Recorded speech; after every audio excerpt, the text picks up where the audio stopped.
Hey guys, welcome to Everyday Jewish Mom. My name is Marty and I love having people over during Hanukkah, but Hanukkah falls on a lot of weeknights. So little Kosher Lunch and I have collaborated. We are each coming to you showing you our Hanukkah menus, something a little bit nicer but super easy. I'm at Trader Joe's. She did hers at Costco. So go ahead and check the link below for hers. If you are new to my channel, welcome. I put out videos all year round on being a mom and being a Jewish mom. So go ahead and hit that subscribe button. Let's head inside and see what's doing.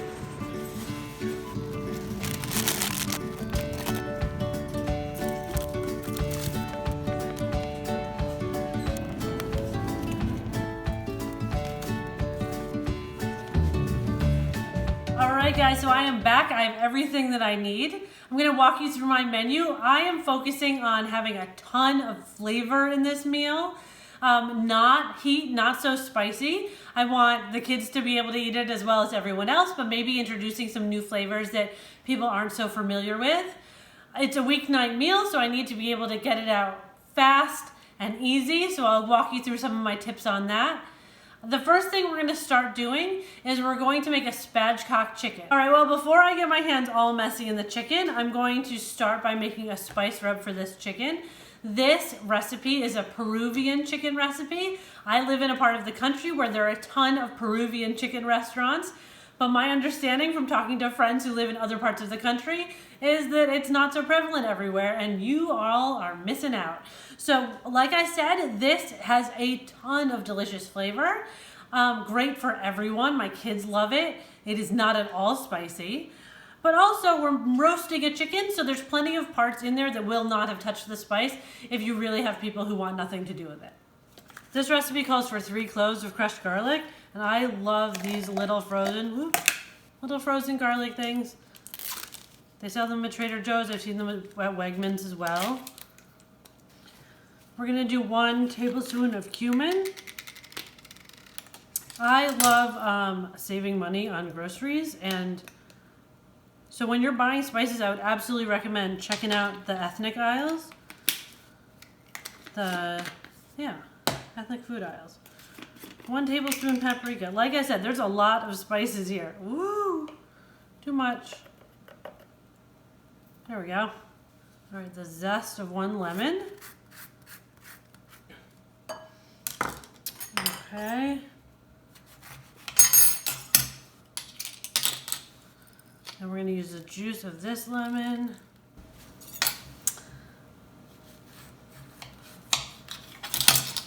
These ones we're actually going to put aside for later. And then we're going to do the juice from this lemon as well.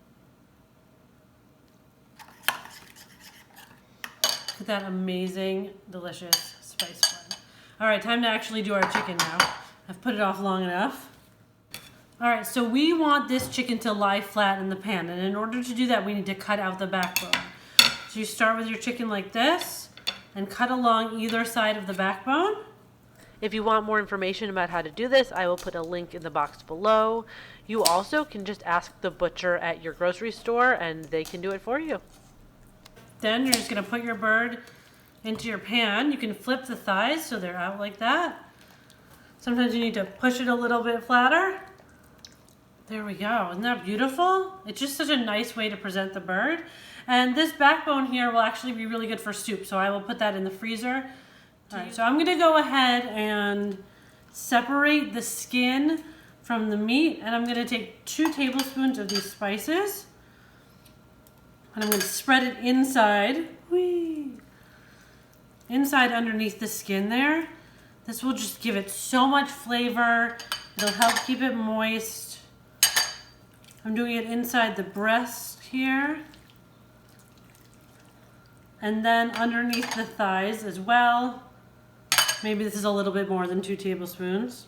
And then we're gonna take these leftover lemons and we're gonna just squeeze it all over the skin. Squeeze it and rub that into the skin. And then I'm gonna stick them underneath the bird. This is going to go into the oven at 400 degrees for about an hour. Okay, so while that oven is going at 400 degrees for an hour, I'm going to take full advantage of the fact that it's hot. So I'm going to roast some mushrooms and onions. on one sheet pan, and then I'm gonna warm up these frozen potato latkes on the other one.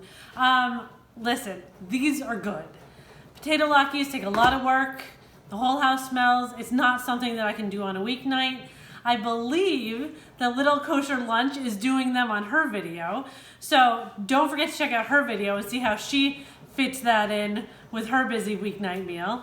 But for me, we're going frozen.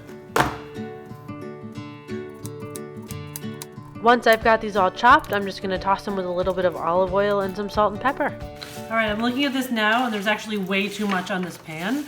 In order for vegetables to roast properly, they need some room.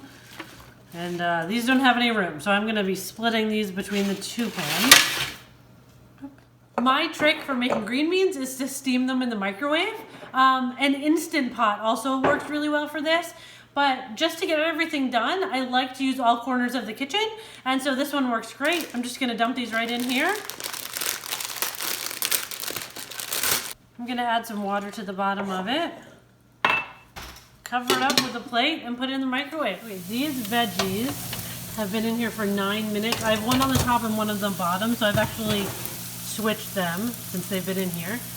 And here's my chicken. The chicken's been in 20 minutes, so it's not done yet, but we're gonna add some more spices to it. We're gonna use that rub again.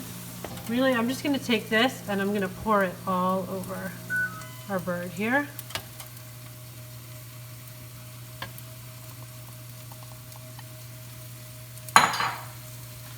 Spread that out. I forgot, you can actually tuck these underneath your bird. Oops, not a professional. I have got everything cooking now. The chicken and the veggies are in the oven, the rice is in the rice cooker, the green beans are behind me cooking in the microwave. So I'm gonna add flavor to this meal one more way.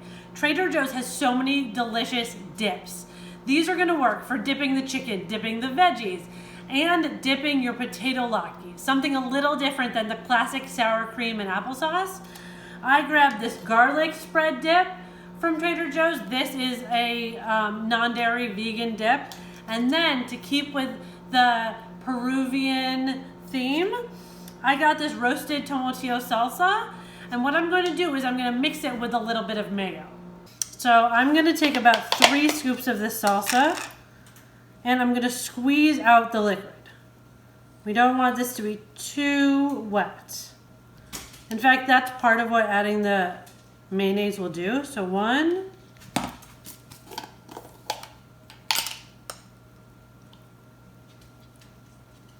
going to stir it up. Oh, you guys, it is so, so good. All right, so I'm kind of at a pause here. I'm just waiting for the chicken and the rice to finish cooking. If I was really having people over tonight, I would probably be setting my table, or, all right, I'd probably be sitting on the couch. I would take a second, sit on the couch.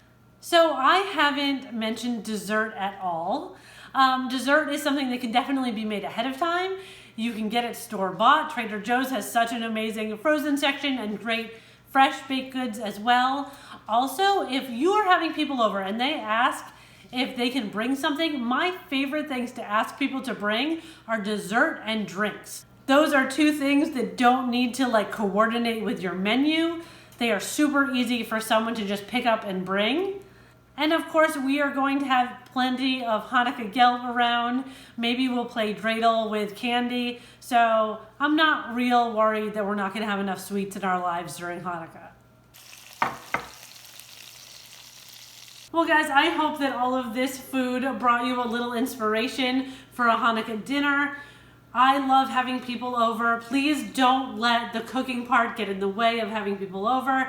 Do something like I did, order takeout, order pizza, whatever it is about spending time together. Also, check out my little Kosher Lunch. She has made a whole different easy menu for having people over during Hanukkah. I will put her link and some recipe links in the box below. Don't forget to follow me on Instagram. I am Everyday Jewish Mom everywhere. And check out what else I've got going on.